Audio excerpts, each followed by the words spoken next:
Deuteronomy starting in chapter 33, verse 5. And he was king in Jeshurun, when the heads of the people and the tribes of Israel were gathered together. Let Reuben live and not die, and let not his men be few. And this is the blessing of Judah. And he said, Hear, Lord, the voice of Judah, and bring him unto his people. Let his hands be sufficient for him, and be thou an help to him from his enemies. And of Levi he said, Let thy Thummim and thy Urim be with thy Holy One, whom thou didst prove at Massah, and with whom thou didst strive at the waters of Meribah, who said unto his father and to his mother, I have not seen him, neither did he acknowledge his brethren, nor knew his own children, for they have observed thy word and kept thy covenant. They shall teach Jacob thy judgments, and Israel thy law. They shall put incense before thee, and whole burnt sacrifice upon thine altar.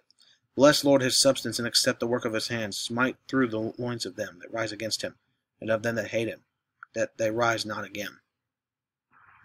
And of Benjamin he said, The beloved one of the Lord shall dwell in safety by him, and the Lord shall cover him all the day long, and he shall dwell between his shoulders.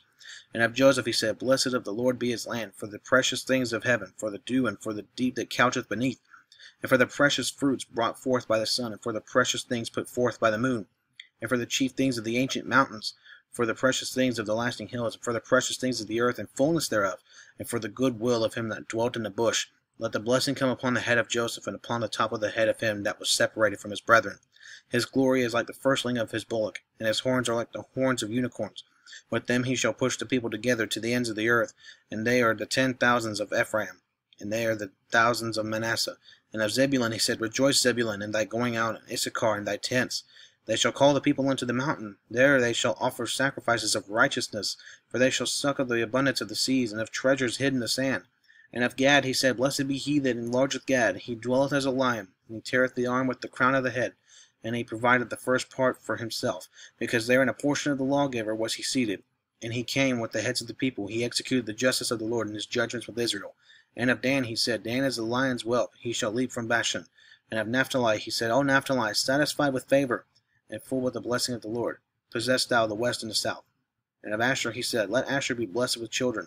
Let him be acceptable to his brethren. Let him dip his foot in oil. Thy shoes shall be iron and brass, and as thy days, so shall thy strength be. There is none like unto the God of Jeshurun, who rideth upon the heaven in thy help, and in his excellency on the sky. The eternal God is thy refuge, and underneath are the everlasting arms. And he shall thrust out the enemy from before thee, and shall say, Destroy them. Israel then shall dwell in safety alone. The foundation of Jacob shall be upon the land of corn and wine. Also his heavens shall drop down dew. Happy art thou, O Israel, who is like unto thee, O people saved by the Lord, the shield of thy help, and who is the sword of thy excellency, and thine enemies shall be found liars unto thee, and thou shalt tread upon their high places. And Moses went up from the plains of Moab and unto the mountain of Nebo, to the top of Pisgah that is over against Jericho, and the Lord showed him all the land of Gilead unto Dan, and all Naphtali, and on the land of Ephraim and Manasseh, and all the land of Judah unto the utmost sea, and the south, and the plain of the valley of Jericho, the city of palm trees unto Zoar. And the Lord said unto him, This is the land which I swear unto Abraham, unto Isaac, and unto Jacob, saying, I will give it unto thy seed. I have caused thee to see it with thine eyes, but thou shalt not go over thither. So Moses the servant of the Lord died in the land of Moab, according to the word of the Lord. And he buried him in a valley in the land of Moab, over against Beth-peor. But no man knoweth of his sepulchre unto this day. And Moses was 120 years old when he died. His eye was not dim, nor his natural force abated. And the children of Israel wept for Moses in the plain of Moab 30 days, so the days of weeping and moaning for Moses were ended. And Joshua the son of Nun was full of the spirit and of wisdom, for Moses had laid his hands upon him, and the children of Israel hearkened unto him, and did as the Lord commanded Moses. And there arose not a prophet since in Israel like unto Moses, whom the Lord knew face to face. And all the signs and the wonders which the Lord sent him to do in the land of Egypt to Pharaoh, and to all his servants, and to all his land, and in all the mighty hand, and in all the great terror which Moses showed in the sight of all Israel.